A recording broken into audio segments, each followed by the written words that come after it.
Hello, everybody. Welcome to The Card is Going to Change. That's right, AIW's very own podcast. And my name is Alex Worldwide Keller, and I just want to tell you all about one of our great sponsors. That's right, Pollyanna DIY, PollyannaDIY.com, at Pollyanna DIY on Twitter, Instagram, and etc.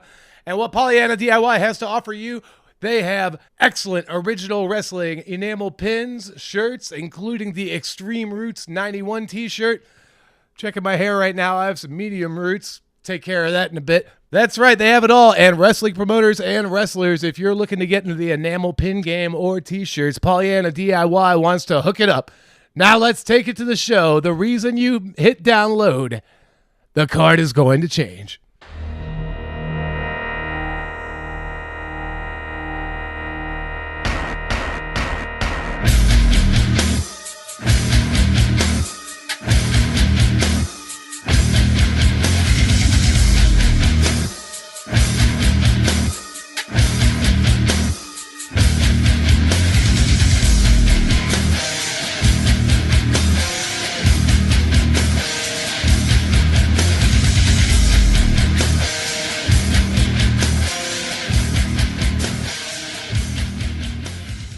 Hello once again, everybody. Thanks for listening to AIW's The Card is Going to Change. Before we get into this week's episode, as always, I want to give a shout out to our sponsors that help us bring the show to you for free each and every week. Firstly, thanks to Angelo's Pizza. They're feeding us here as they always do while we record, and they, of course, bring pizza to you at our live events at Mount Carmel. If you want to try more of their pizza or anything else on their menu, it's all delicious. Head to Angelo's on Madison Avenue in Lakewood, Ohio. And thanks to Smart Mark Video, they record all of our live events. And if you want to relive any of those or watch them for the first time, you can purchase that on DVD or digital download from smartmarkvideo.com. And additionally, head to powerbomb.tv, sign up using the code ABSOLUTE, and you will get a 20-day trial for free. And then stick around and just keep watching the shows that we put out there from the AIW archives. And as always, thanks to Jack Prince, who helps take care of all of our printing and graphic design needs. They can do all of that and more for you, whether it be banners, t-shirts, business cards, flyers, everything and anything. For all that they have to offer, head to jackprince.com. JAKPrince.com. Ah, yes, that wonderful, youthful voice that you just heard, none other than young Joshua Bishop. He will be joining us on this episode of The Card is Going to Change. I'm not young, Steve. I'm a man. You're a young man. A 20-year-old man. Well, I got a man job now. that's young. You got a man job? I got a man job now. I'm a construction worker. You should have said professional wrestler. And professional wrestler. My first time on this podcast, So you're like Kaplan. I was just a cashier. But now... Now you're so much more. Now they've heard me become a man. Oh, fantastic. As always. You're still living with your parents, though, huh? Hey, you know, banking all the money. Kenny Wang told me that after my match JLIT 2, that last year he saw me debut as a boy, but he saw me wrestle as a man. Well, you know, because everything. Yeah, because that's who I want to be listening to. Yeah, exactly. Yeah. Good choice of heroes there. One day I feel like we have to just have him on the podcast. It just so the people that have no idea who the fuck we're talking about can get an idea. And then they'll. Why. You thought the Duke ratings hurt us. Yeah, that's true. Also joined by Duke's very emotional on social media lately. You guys notice that? Yeah, and in life. Yeah. In real life too. You know, I try to talk to him. I told I was making him real emotional. I talk to him all the time. Well, that makes one of us. not on social media, but like, you know, when I see him at the shows, Wow. make sure I chat with him. I always have I actually have good talks with the Duke. I like talking to him, typically. All right. We don't get into the emotional stuff though. I don't think so. There's No? that. No, not really. You got to engage on his Facebook. I don't want to. Everyone make sure to add Duke and check out his emotional posts. He listens to this. You know, Duke, look, if you want to talk about the emotional stuff, you hit me. Does he have up, emotional posts? I don't use Facebook, Sometimes. so I don't know. You get a nice one. You say you're a man, you don't use Facebook? No, man. Everything- Twitter, Instagram, Snapchat. That's it. Yeah, that's Business Tinder. And Tinder. Business gets down in the Facebook chat groups, dude. Well, I'd use the chat, but not the app. Yeah, all right. Well, also joined by AIW owner John Thorne. Of course, as always, my name is Steve Guy, your moderator of sorts. This episode, we're going to not just recap the Duke and his emotions, but JLIT. Day one, night one, everything leading up to it, really. So, I mean, let's start there. Let's. Who did we have not booked, but on the short list? We're like, we got to get these guys. I was trying to think of this, and I know that I forgot. I've probably forgotten a zillion people. Yeah. Because, like, there's so many JLIT drafts and, you know, not enough people that I probably would have run it by, like, responded to me today when I was trying to remember who. I know the big ones that fell through were I wanted to get Michael Modest and Tony Jones from, you know, early 2000s indie fame, but mainly Beyond the Mat fame. Yeah. And I wanted that to be the first round matchup. That was going to be like the first round, Tony Jones versus Michael Modest. But Michael Modest appreciated the offer, but he declined because you know, he's like a big star now. He's he's got a couple lines in 13 Reasons Why season 2 on Netflix. Oh, okay. And he was not interested in taking an independent date at this time. So, you know, that was the big one that fell through. Tony Jones, I think, still actively wrestles, but I didn't think Michael Modest did, so I wanted to get Modest on board before I even talked to Tony Jones. So once Modest said no, I didn't even reach out to Tony Jones. I will say one name. I'm going to throw this out there right now. I wanted to see if Tony Jones built up that upper body and got in the hunt yet. A guy that we did try to seek out, and everybody asks us all the time, when are you going to book him in AIW? Jerry Lynn was on that list. He always is. What? Yeah, but he just doesn't wrestle anymore. Yeah, so he won't sorry, wrestle. Folks. Jerry Flynn also is highly requested. A referee from Pittsburgh found used one of those private investigator websites and found what could have been his cell phone, but Jerry Flynn must not be a texter because I didn't get a response. We tried PCO. He was not available. Yeah, we tried him immediately after the 420 show. I considered booking Braden Walker to beat your brains in, but after I found a recent photo of him after I did track him down, I didn't think I wanted to go down that road. No love for America's Most Wanted? Brother.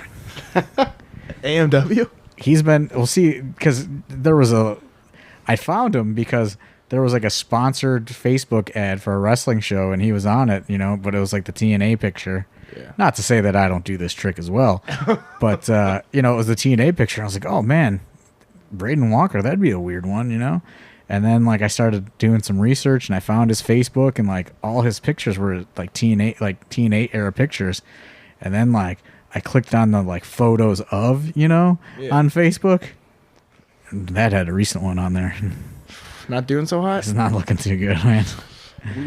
I'd show you, but my phone broke, which we'll get to later on. We did have Brian Pillman Jr. booked. He was the first person booked, actually. It was Brian Pillman Jr. That was before I talked to him, before he even trained. I talked to him before he left for Lance Storm's camp or whatever, and because there was just talk of him going to train or whatever. So I opened up conversation with him, and then after he had returned, he was the first guy that was booked. I had no idea what his skill set was, but I just figured, he would definitely fit into the JLIT type of weirdness. Yeah, injury did keep him from being there. Man, he got injured quick, man. Yeah, and it's a pretty bad one. I think he's I saw him on Bourbon Street. Yeah, we saw him at WrestleCon. He was just hobbling around. We tore his ACL or something. Is that what it was? I have no idea. We'll get to an ACL tear later in this conversation. We will. I also want to note that Dr. Daniel C. Rockingham is joining us. Hello. I was waiting for a formal introduction before I interjected myself. Yeah, no, I appreciate that.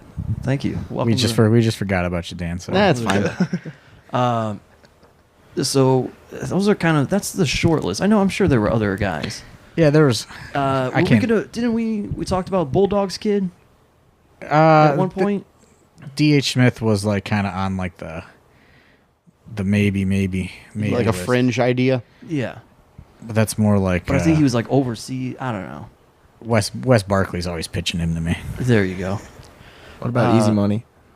No, I can't book Easy Money because he owes Ethan Page gear. I wish, because Easy Money was great. Oh man, I heard Easy Money and EC3 tore it up in a ballpark down south like a year or two ago.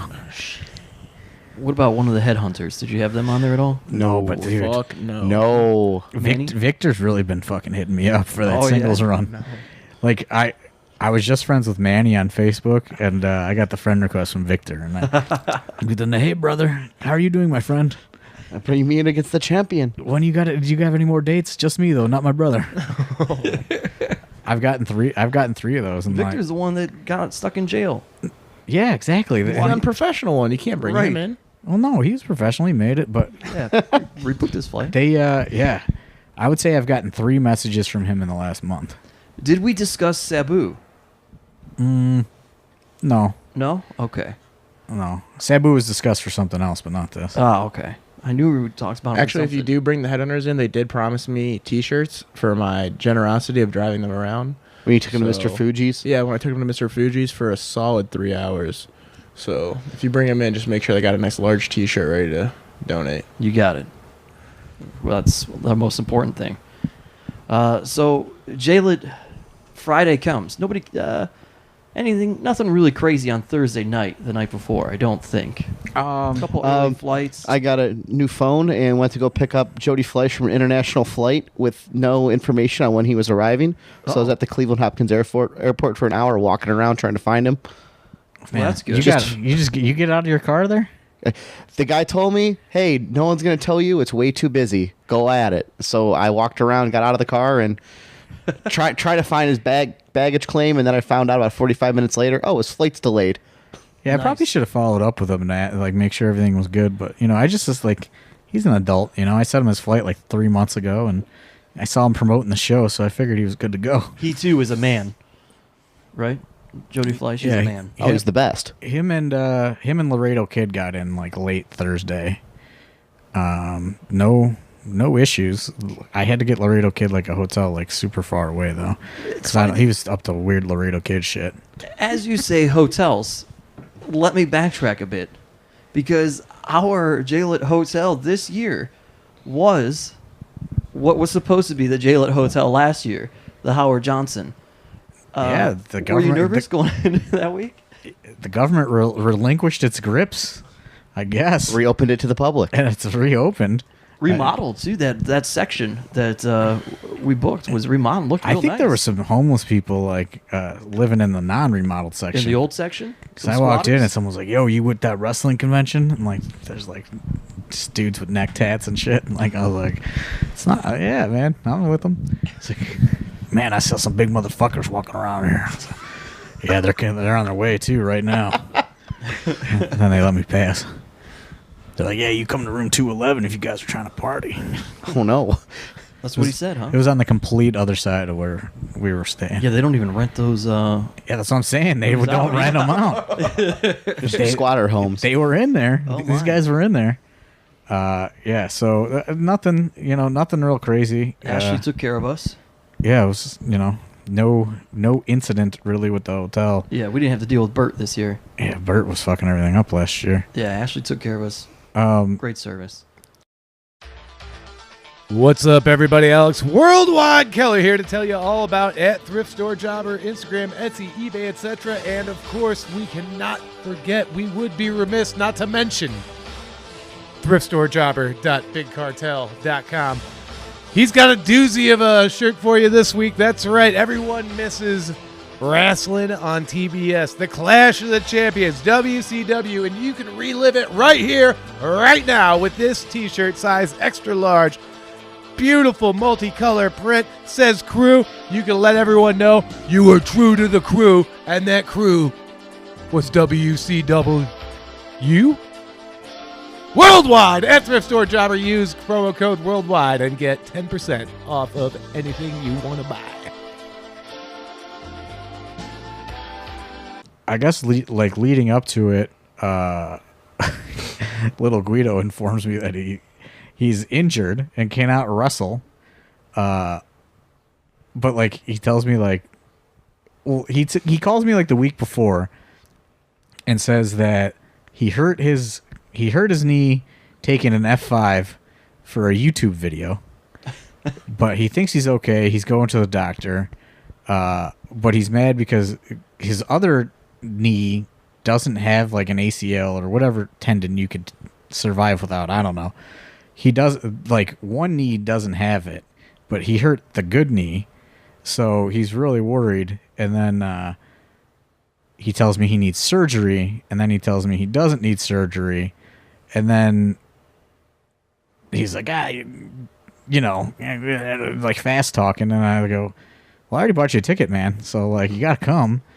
And you know, this is the day before. She's like, all right, I'll be there. He's like, hey, maybe you put me in a tag or something. And I was like, it's a singles tournament, man. So she's like, I'm gonna see how I feel when work. It's like, I'm gonna see how I feel when I get there. So he, like, the worst decision of them all, I get him, like, I put him on a really early flight because last year he was delayed. It was either for Double Dare or for JLIT last year. I can't remember, but he was delayed and almost did not make it. So I put him on a really early one, assuming he's going to get delayed again. I think it was JLIT. Well, this fucker does not get delayed. He lands at 8:30 a.m. and he's like, all right, what are we doing? And well, you guys go to his new favorite place now that Fanusis is no longer. Yeah, so his one bar it's totally gone. It's bulldozed. He discovers this other bar like 2 years ago or a year ago, and he wants to go there. And like, I thought it had been closed, and I told him, I said, man, I drove by it the other day and it looked closed. So we drive by and it's open. So we go in there. Under new management. Yeah, it's under new management, but like, I don't know what it's called. And we go in there and, you know, it looks exactly the same. You know, it's like a bar. And he goes, but give me a Budweiser and a Bud Light. And they go, oh, we don't serve alcohol here. We only serve breakfast. He says, what are you talking about? There's a beer tap right there. They're like, well, you know, this is our first day open, and the new owner isn't going to sell alcohol in here. We're just a breakfast spot. And Guido goes, well, you tell the new owner if he wants to make money, you better get some booze in here. We're out of here. I'm like, okay. So he goes, so I like look in Yelp, like bars that are open. Yeah. And I find some place and I drive there and it's closed, but a few, like, it's like in a plaza and like a few doors up, there's a bar with a door that's open. He's like, yeah, that's where we're going. We're going in there. It's like 9 o'clock in the morning. And it was open, and every type of person that you would imagine is in there at 9 o'clock in the morning. That's like whatever you were picturing in your head. That's exactly what was going on in there. There was about 7 people in there. So in Cleveland, traditionally blue collar town, we do have a lot of bars that open like that because you get the third shifters coming off that night shift, and this is essentially their happy hour dinner time. Yeah, well, they look like they're, you know, Third shifters. I think there was a stripper in there. So you get some ladies of the night.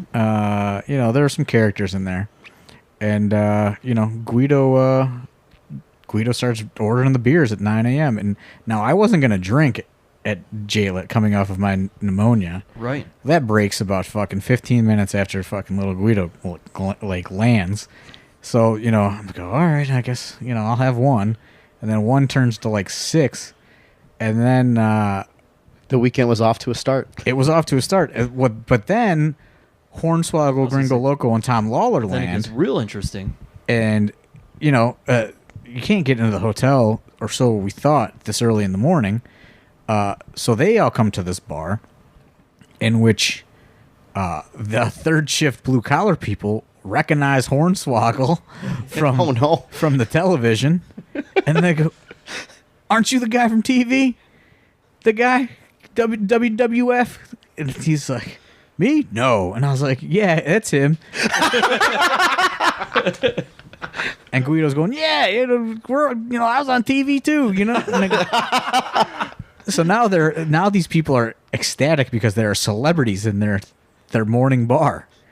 So then they just start buying rounds for everybody. And, they were giving us tokens or whatever. And because, like, everyone was buying so many drinks or whatever. I actually found one when I was doing laundry the other day. Like, just uncashed in beer token. But then Hornswoggle gets obscenely drunk. Oh, yeah. And keeps asking if he can break a plate. No. What? Because we're not even going to get to talk to the JLIT, like, based on how this morning went. I mean, they serve pizza. Quick run through. They serve pizza, right? Little Guido is drunk. He's also does some sort of like job where he has to answer his phone a lot, and he's walking away. And I don't know, maybe he's in the mob or something. But he's walking away and he's doing a lot. He's like, I got to do a lot of business over the phone, and but he's like, they can't know that I'm in the bar, So like, I got to walk out where it's not so loud. But he got like, no joke, like 25 phone calls. Anyway, Hornswoggle's drunk, and Guido discovers that they make pizza there, and Guido says he worked at a pizza shop when he was in high school, so he keeps asking if he could get back in the kitchen because he really wants to make a pie. A real Italian. It's losing all control here. Guido orders pizzas, and then the bartender has to make them, but she leaves the building. Like, she went to the grocery store or something, and then comes back with a cart full of pizza supplies. I don't know where she had to have gone to the store. And so then these pizzas come out, and we're trying to sober Hornswoggle up. The bartender's son drops off a big Buford, in which Hornswoggle eats, and then he's obsessed with breaking a plate. He keeps saying, I'm going to break this plate. I'm going to break something in here. I'm going to break a plate. I'm going to break a plate. And then finally the bartender goes, I don't fucking care what you break. Break it. And Hornswoggle slams this plate down as hard as he could, and it did not break. It's probably about 11 a.m. at this point, and Guido's hammered. I'm pretty drunk. Oh, my phone is lighting up. Swoggle is destroyed because he is drinking straight vodka. Tom Lawler he's drinking Jameson and coffee, and Gringo Loco is gambling, playing Keno all morning. Yeah. Loved the Keno. Did not expect that. Oh, yeah. So, this goes on for I don't know how long, and it goes on for a while. Like one. And finally, I say, okay, let's see if we can get to the hotel. Luckily, we can, and that's when I exit this scene. Oh, because Swoggle wants to continue going out, and I say, yeah, I'm gonna meet you, but I enter. I leave, and mind you, my phone is fucking up at this point. So I'm like, I need to get a new phone, but I don't want to get stuck missing a call in case someone, because it was working, but it was fucking up. It was all of a sudden in a couple of different group chats, John Thorne reacted to your message with 97 different notifications. Yeah. It's sorry guys, just trying to leg through this day before JLIT starts. Yeah, so I'm I don't want to go, and then they're gonna be transferring everything over, and I'm gonna get stuck, or I'm gonna miss a call. So I decided to let it ride. So I tell Hornswoggle I'm gonna come meet him, but I really just come home and I take a little nap and take a shower and relax. Yeah, really appreciate that, John. So Steve got stuck babysitting. Yeah. So you just tagged in. That was all. Yeah, I'm supposed to pick up. Well, usually I'll pick up Hornswoggle, right, and we'll do our thing. But my phone's lighting up. When are you coming here? When are you coming? I'm I don't know, dude. Somebody has to pick up Andrew Everett from the airport. We don't have anybody because at this point everybody's setting up the ring, or getting it, whatever. So I'm well, I got to go pick him up. Meanwhile, I'm getting bitched at by a midget because I'm not at the bar at noon, getting hammered with him as he's trying to break this plate. So I'm let me go get Andrew Everett, then I'll figure it out, whatever. I get him, I take him to the hotel where I meet up with, come upon Gringo Loco and Tom Lawler. I'm supposed to go meet Hornswoggle at our usual meeting place, which unfortunately he was taken to by. Oh, I forgot. Nick Sanka. I left Hornswoggle at the bar because he said he was just going to hang with the locals because they were buying him drinks. Yeah, he wanted me to. Yes, I forgot I was supposed to go back and pick him up. you left. He wanted me to come pick him up, but you left him with Nick Sanka. I just remembered now. You left him with Nick Sanka, and so Sanka steals Hornswoggle's phone. And is like, I'll take him to the other spot. I'm like, okay, thanks. I'll meet you there. I go to the hotel. I run into Tom Lawler and Gringo Loco, and they're like, where are you going? I'm like, I'm about to go meet up with Hornswoggle or whatever. And they're like, I don't know if we really want to go there. And I'm like, you guys figure it out. Literal true thing that happened. Gringo Loco, Tom Lawler make a coin flip in the lobby of the Hojo. They lose and decide that they need to go back out to the bars, and so then I take them At noon. This is at like 1:30 at this point. We get to the other establishment, and yeah, Hornswoggle completely drunk, just hammered, yelling. I go to the bar to order my drink, and Nick Sanka walks up to me and he just goes, "Hey, he's a lot to handle, huh?" I'm like, yeah, how long have you had him? It's like 20 minutes. I got a newborn at home, and this is way worse. I'm like, yes, it is, Nick Sanka. This is terrible. This is worse than having a child. Oh, he was the worst I've ever seen him. Yeah, he was so Worse bad. than Nola? Yeah. Yeah. It was Worse than the night of Wally Mania. Yes. Yeah. Jesus. So bad that several people in the locker room want him yeah. to issue apologies. Yeah. So he's getting ridiculous. I'm like, all right, whatever. We all get food there, and we're ordering it. I go up, I come back, and I look, and I'm like, oh, I must have drank a lot of my drink already, which is I drink Jameson and ginger ale. So I'm like, all right, whatever. I finish this, I eat some food. I go back up again later on. I come back, and my second drink completely gone. Like, it's stolen. I don't know where it is, and I just know there's only one person who would have stolen my drink. And here it's this midget hiding it behind his other drinks, and I'm like, dude, give me my drink, you know? And he just gets this stupid, childish, I drank it all. I drank your other one too, and you didn't know. And if you know him, as I do, whiskey is not good for him. Oh, no. He can't handle whiskey. So he is now crushed 2 Jameson and gingers. After all this vodka and everything else he was drinking all day, and I'm like, this is all bad. He was so bad already that like a half an hour, 40 minutes into it, Gringo Loco and Tom Lawler are like, let's take the Uber back, and they just leave. Like, we're done. So now I'm stuck with this kid. Wants to go to the other establishment that we usually go to. We do. Then he wants to do Jack Fire shots. So there's more drinking. At this point, I'm supposed to pick everybody up from the hotel still. I tell him this. Plus, I got to get my suit. Thankfully, Dr. Plus, Dan he here. has to perform. Plus, he has to perform, which I continuously tell him as well. Oh, don't worry. We'll get to that later when the Duke starts enabling him at the show. So, thankfully, Dr. Dan's able to pick up everything from the hotel. I don't have to. Well, but also you call me and I have you on speakerphone. Yeah. And one of my patients goes, "Is that WWE Superstar Hornswoggle on the phone?" And I could not believe it because he's just screaming, "Dad, it's Swoggle!" I'm like, yeah. I gotta go, man. Just keep shouting that. I'm like, he knows you're in the car, dude. Relax. Like, I told him you were here. Just a menace. And the problem Swoggle took like JLIT weekend and like just made it like he had so much fun that he made it unfun for everybody. This is the picture that I paint for people to try to explain him. When he's in your car. Like, I had to take a midday nap. Yeah. Just to recover from the 3 hours with him. When he's in your car, it's like when you have a dog in your car. You know when the dog keeps wanting you to put the window down, and then it's too much, back and forth? That's him. The window's down, then he wants his head out the window. He's yelling at people as if he was barking at them. Little Guido even said that. obscene things. Little Guido said he's an embarrassment to all drinkers.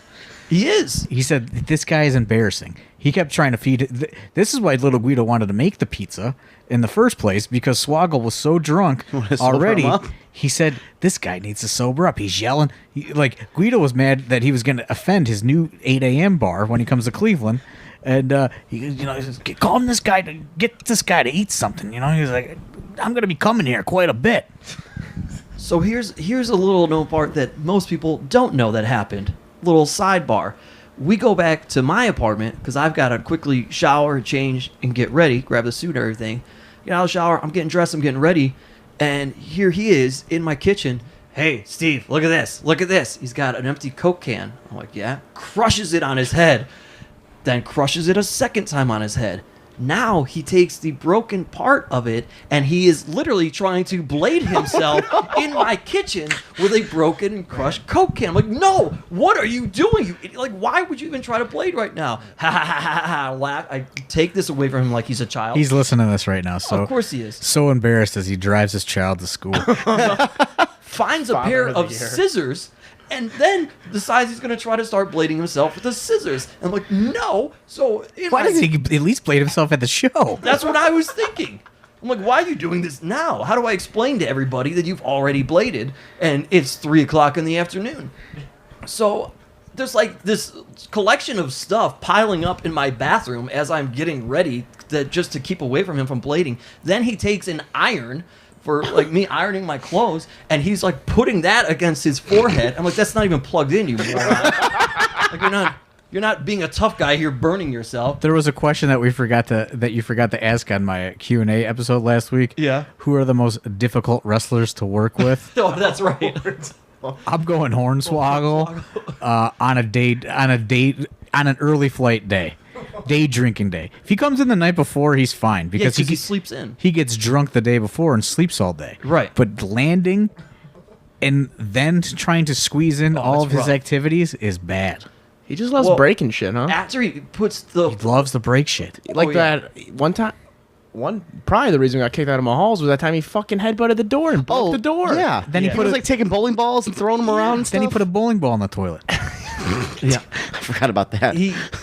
Well, when he realizes the iron isn't on, then he tries to take the edge of the iron and start blading himself with it. I'm like, who blades with an iron? Like, this is insane.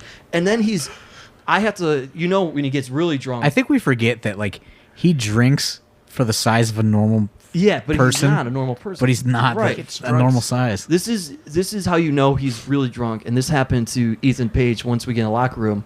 I was like, he's hammered right now. And when Swoggle goes to walk away anywhere, he just grabs your hand like a child. He just starts holding your hand because he needs help walking, and then you're like, okay. That's what happened to me at Walleye Mania. Yeah. So and then he came out and found me. He barely got down my 3 stairs out of the apartment to get back in the car. Now I just want to point the scene out as to where I link up with Swoggle is in the locker room when he arrives. And you have Marty Jannetty and Gangrel having a discussion, which I can only assume they're discussing the one time they were a tag team in ECW in Florida at a house show. That's what I was envisioning because I found it on Daily Motion. And they're well behaved. Marty Jannetty, you hear horror stories of Marty Jannetty. He's eating apricots. He's eating apricots, and like they're just having a nice talk. They're jamming out to some Dr. Dre. They're listening to gangster rap music and just talking the biz, and like Jannetty is totally good, totally sober, like well behaved, minding his P's and Q's. Hornswoggle walks into the locker room, immediately takes his shirt off. Yep. Just walks by them, goes, "Sup, guys?" And then starts running around the locker room like a fucking psychopath. By the way, that shirt was only on for about 10 minutes because he took it off while we were in the car and put it back on just because we were... He didn't want the fans to see him shirtless, huh? Yeah, he put it back on as we were... No problem Marty Jannetty seeing him shirtless, though. Yeah. He was showing off those delts. So then I see him and I say, you realize that, like, it's not Thursday. You have to perform tonight. And he goes, for some reason I thought the show was tomorrow. I said, you're at the show. He's like, why is this confusing? I said, you usually come in the day before. He goes, that's it. Which actually, by the way... I said, but you didn't. You have to wrestle in a few hours. He goes, oh, fuck. Remember, he's the one who lobbied to wrestle night 1 because we were going to bring him in just night 1, night 2. Yeah, we were going to bring him in night 1, but only have him defend the tag belts on night 2. Yeah.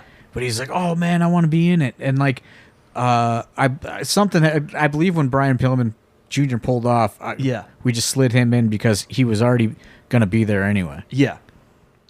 So he was kind of a last-minute fill-in, fucking regretfully. Yeah. Because we almost then had to replace the replacement because he was poor Magnum CK. Like, just poor guy. Like, I just go, good luck, brother. And he goes, all right, man. Okay, we're going to tell a story. But I'll tell you what, that match ended up being one of the matches of the night. Yeah, because they're trying to Swoggle's feeling real spritey, while he's got everything flowing, and then slowly as the match is coming closer and closer, he's like, "Oh, I don't know, guys." Well, he started sobering up, and things started evening out for him. And then there's the Swoggle is a puker too, by the way, so I'm sure he was a little fearful of that.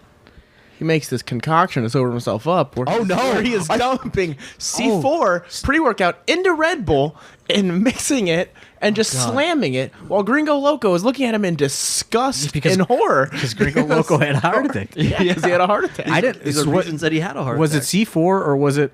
Did Gangrel give him his own? Gangrel has his own. Yeah. Gangrel has his own pre-workout brand called Fangin' and Bangin'. No, it was just Banging a and C4 banging. thing. I wish. And I think Gangrel was passing that around. Damn. And I thought that's what Gangrel took, or I thought that's what Swoggle took, was the Fangin' and Bangin'. No, he was just scooping it in there. He was trying to steal Ethan Page's water bottle to use it to mix it the whole time. But I did tell him, I said, that's like what they say, like, when drunk people drink coffee, like that doesn't work. That just makes you a more awake drunk person. Like that does not sober you up. That's pretty much what he was.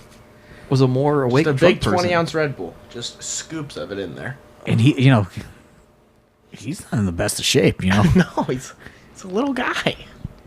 I don't know how many times he asked me questions and I answered them in the same way. It was it was ridiculous. We're not even going to get to the show on this podcast based on the drunkenness of Hornswoggle and what he was like to deal with. It was a spectacle. I don't even know. It was a spectacle. It was an absolute spectacle.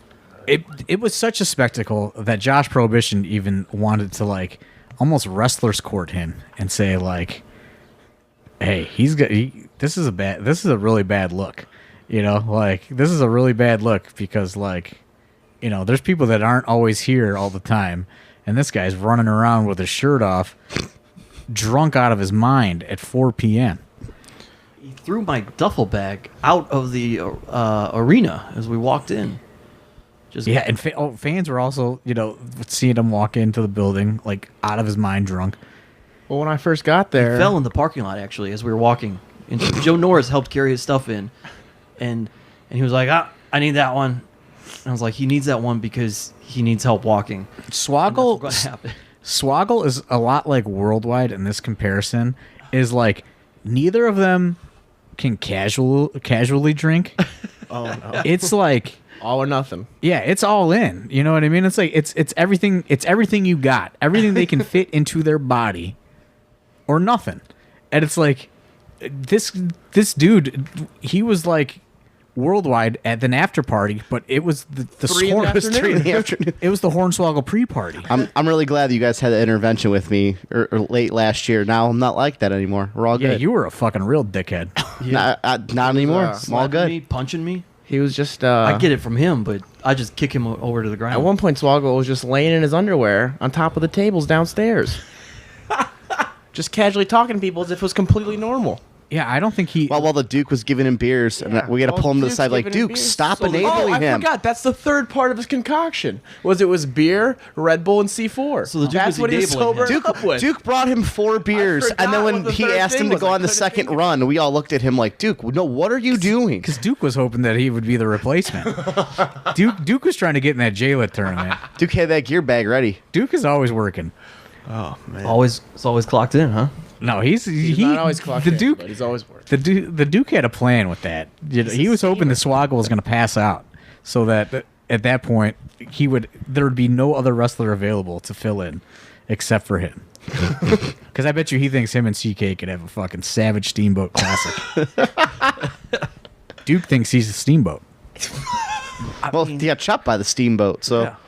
Oh yeah, he thinks feels he like inherited it's his a transfer- powers. exactly. Transfer That's how it energy works. there. He Yeah. thinks Steamboat got the rub off of him. Oh no. Well, he made that one joke that popped Steamboat.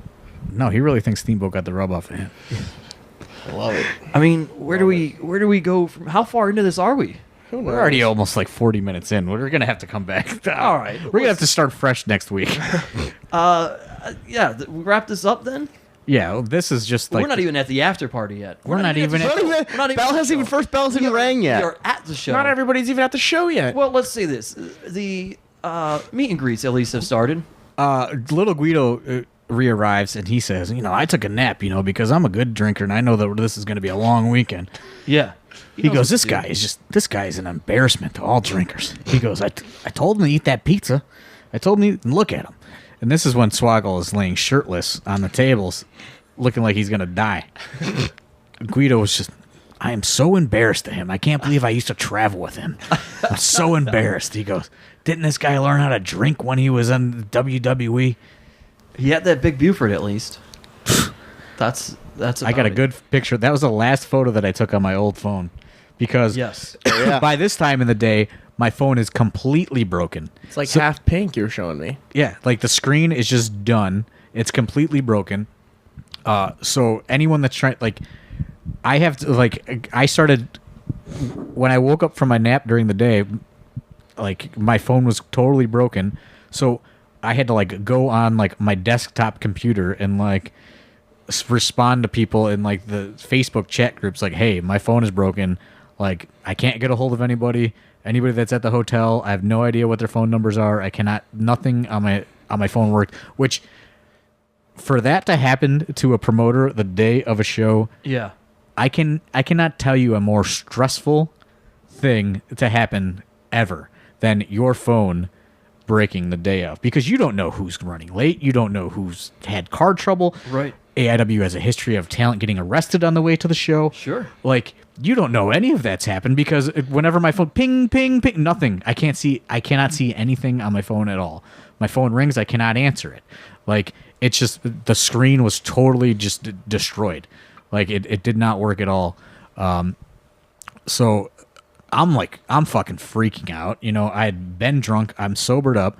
My phone's broken. I have a fucking talent that is fucking blacked out drunk. My only option to replace him is to sober him up with Red Bull C4 and apparently beer that I didn't know about that part, or put the Duke in as a replacement. Little Guido has confirmed to me that he cannot wrestle, especially because I thought, maybe he'll get some beers and then, he'll be like, yeah, I can do it. I'll get through it. And he's like, I just know the type of show you got, John, and I just can't deliver. I can't get the fans, what they want, what they want to see. So I have no idea what to do with him. So we booked Joshua Bishop here the day of, and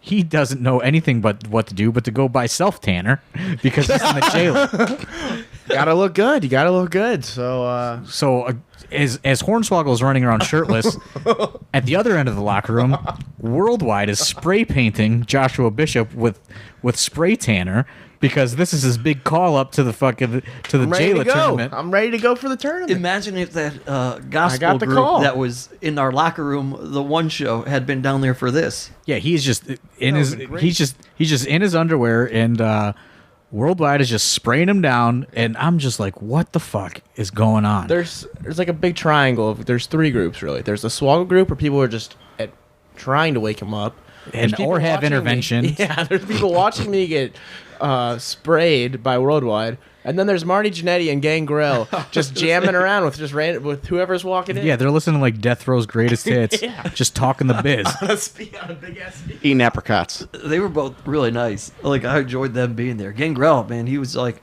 yeah, this is an awesome time. He was just pumped to be there, dude. I bought him a shot at the after party. That was those fanging and banging Gangrel's fitness polos. Yeah, he was ready to go. Dude, he's trying to really brand that fanging and banging, man. We'll get to his match when he starts the fanging and banging chants. Fanging and banging. He's got something else. He doesn't just have Gangrel the wrestling. I don't know. Yeah, he's licensing that out like crazy. What is he had something else I don't remember. Yeah, he's got. He's Wrestling got Asylum or school. something. Yeah, he's got his school, but he's got the energy drink, and then there's the pre-workout. Yeah, something else. Of Fanging course, and banging fitness. People are also trying to Google a certain movie that he was a director of. Yeah, he was a porn director at one point. Yeah, so that's going on in the locker room too. What a great time! Not people. It was PB Smooth. Let's go. Well, that's trying to be Cool. That's fine. That's a great note to end it on right there. Banging and banging and directing of porn. Look, folks, sorry we didn't even get to JLIT. We finally arrived at the building. All this is happening. And our next episode, we'll recap. We'll just go right into JLIT. The actual matches for you. For John Thorne, Dr. Daniel C. Rockingham, Joshua Bishop, my name is Steve Guy, and we'll talk to you guys next week. Hey, what's up, everybody? This is Alex Worldwide Keller with the Worldwide AIW Road Report. That's right, I am live and direct right here in Russia. That's right, I'm in Russia. I'm at the World Cup. I'm flying for the show coming up this week. I don't know why Thorne sent me here, and I hope I get my tramps covered because, this was expensive and a long drive, but I'm really not sure. But June 22nd in Mentor on the Lake, Ohio, we have Grado and Dick's Excellent Adventure. All sorts of matches on tap. As a matter of fact, I think the Weird World has Duke Money Inc. once again, and I think we got their freaking number once again. Plus, all sorts of other great matches, great specials from Music Link. Find out all about it worldwide at AIWrestling.com.